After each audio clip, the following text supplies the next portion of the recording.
Most people think INFJs are complex.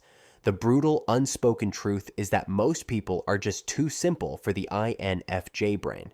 It's not that you're weird. It's that you're trying to communicate with a deeply intuitive mind in a relentlessly shallow world. If you're an INFJ, you've probably spent your whole life feeling like you're living in a world designed for a completely different type of brain. And here's the thing, it's not just your imagination. Your mind literally processes reality differently from most people.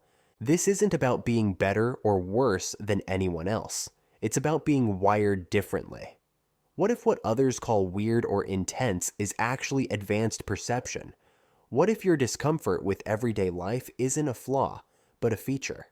Today, we're diving into 5 brutal truths about how INFJs actually perceive everyday life, and why so much of what passes for normal feels fundamentally flawed to you. Before we start, please hit the like button, comment, and subscribe so you won't miss any of our weekly deep dives into the world of personality types. If you are looking to achieve a deeper understanding of yourself and your personality type, click the link in the comments to take our favorite free personality test. Truth 1. Small talk is cognitive drain, not connection. Let's start with something you've probably struggled with your entire life. Small talk doesn't just bore you, it drains your mental energy in a way that feels almost physical.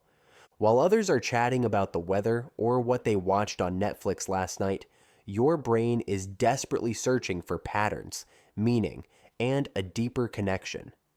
Your dominant function, introverted intuition, is constantly seeking significance. And when it finds none in surface conversations, it's like running a complex computer program on an empty task. You're not just politely listening, you're observing people perform social rituals without any authentic intent behind them.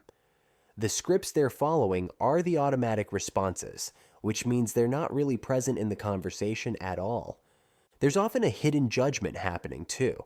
You start to see small talk as collective avoidance, a way people distract themselves from anything real or meaningful. It's not that you think you're better than them. You just can't understand why anyone would choose a superficial connection over genuine understanding. This creates a strange sense of isolation, even in crowded rooms. While everyone else is bonding over shared small talk, you're standing there feeling like an alien studying human behavior. Truth 2. You see consequences. Others miss until it's too late.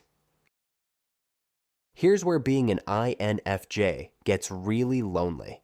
You have this almost supernatural ability to see where things are heading, sometimes years before anyone else catches on. And watching predictable disasters unfold while feeling powerless to stop them is exhausting. Your pattern recognition operates on a timeline that's entirely out of sync with how most people think. While they're focused on immediate circumstances, you're seeing the long-term trajectory. You notice the small cracks that will eventually bring down the whole structure. The frustrating part is that when you try to warn people, you get labeled as negative or pessimistic. They can't see what you see, so your concerns seem unfounded or dramatic. You learn to keep your predictions to yourself because sharing them just makes you the person who ruins the mood. This happens everywhere. You see the relationship that's doomed from the start because of fundamental incompatibilities. You know the career path that leads nowhere because the industry is shifting. You see the social trends that will backfire because they ignore introductory human psychology. The emotional toll of being right about things you wish you were wrong about is something most people never experience. You watch friends make choices you know will hurt them. You see companies make decisions that will damage their culture. You observe society heading toward problems that seem obvious to you. This foresight shapes everything about how you approach decisions. While others can be spontaneous and optimistic, you're cautious and thorough because you've seen too many times what happens when people don't think things through. Truth 3. Most empathy is superficial performance. This one might sting, but you've probably noticed that what most people call empathy is actually performative sympathy. They're following social scripts about how to respond to someone's pain rather than actually feeling with them. You can see right through the automatic responses. The person who says, "I'm sorry you're going through that," is already mentally moving on to the next topic. The friend who offers to help but never follows through. The colleague who expresses concern but doesn't actually want to hear the honest answer. Your brain processes emotions completely differently. When someone shares something painful with you, you don't just hear their words. You feel the weight of their experience. You're not thinking about what you're supposed to say next. You're actually absorbing and processing their emotional reality. This creates massive frustration with conventional support systems. You see people getting praised for showing up with empty gestures, while the real emotional work goes unrecognized. You watch people mistake sympathy for empathy and surface-level concern for genuine care. There's a neurological basis for this difference. Genuine empathy involves the firing of mirror neurons in ways that create a shared emotional experience. Superficial empathy is just cognitive recognition without emotional resonance. This is why you often feel emotionally isolated even in groups of caring people. They're operating from a completely different emotional paradigm than you are. What feels shallow and insufficient to you feels perfectly adequate to them. You find yourself quietly judging the emotional authenticity of others, not because you want to, but because the difference between genuine and performed empathy is so evident to your highly sensitive emotional radar. Truth 4. External validation is a foreign language. Watching people chase likes, followers, and social approval feels like observing an alien species performing incomprehensible rituals.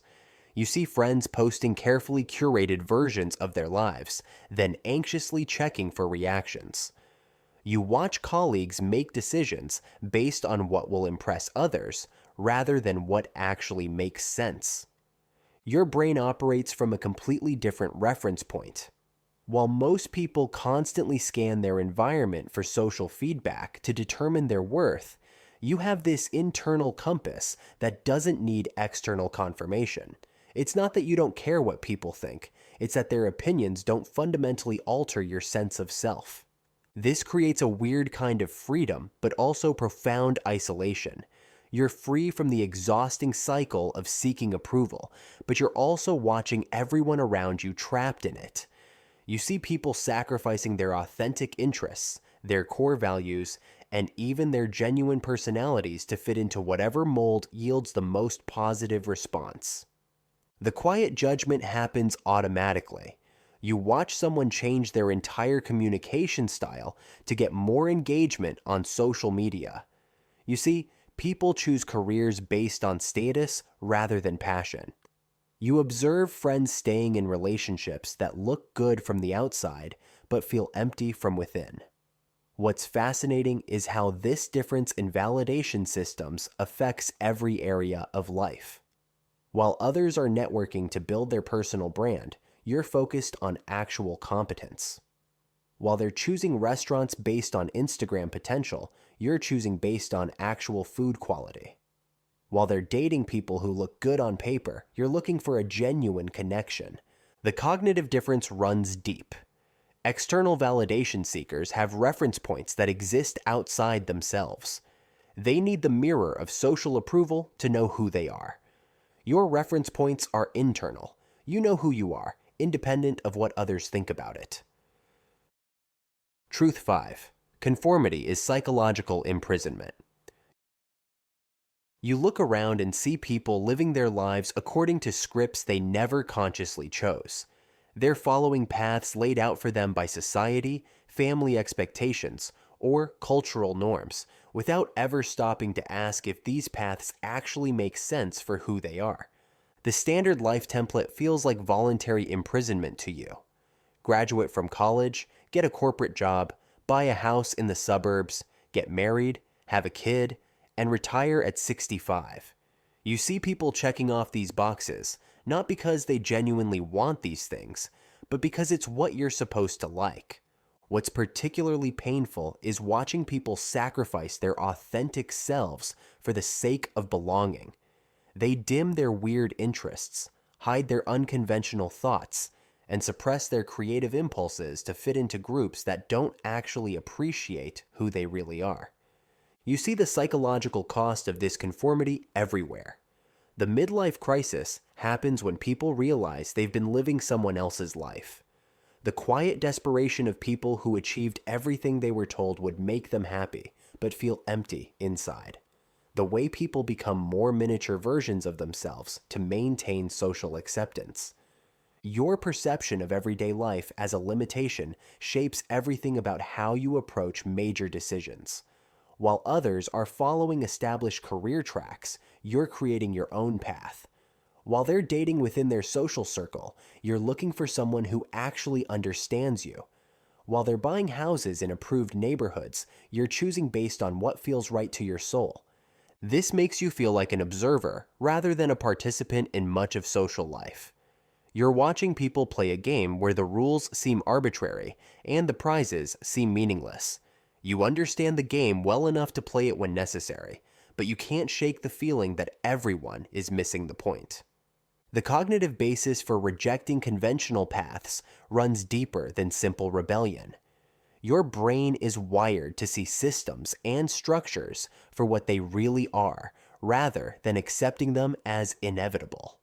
You recognize that most societal expectations are just collective agreements that can be changed or ignored. These 5 truths aren't about superiority, they're about different wiring.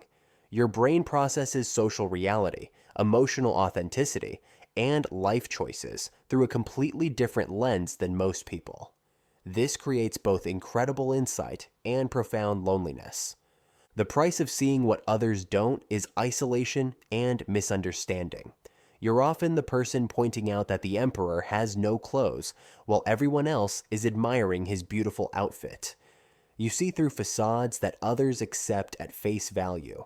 You recognize patterns that others miss until they become apparent.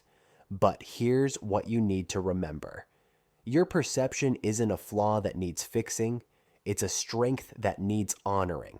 The world needs people who can see beyond surface appearances, who value authenticity over approval, who choose meaning over conformity. Yes, it's harder to live this way.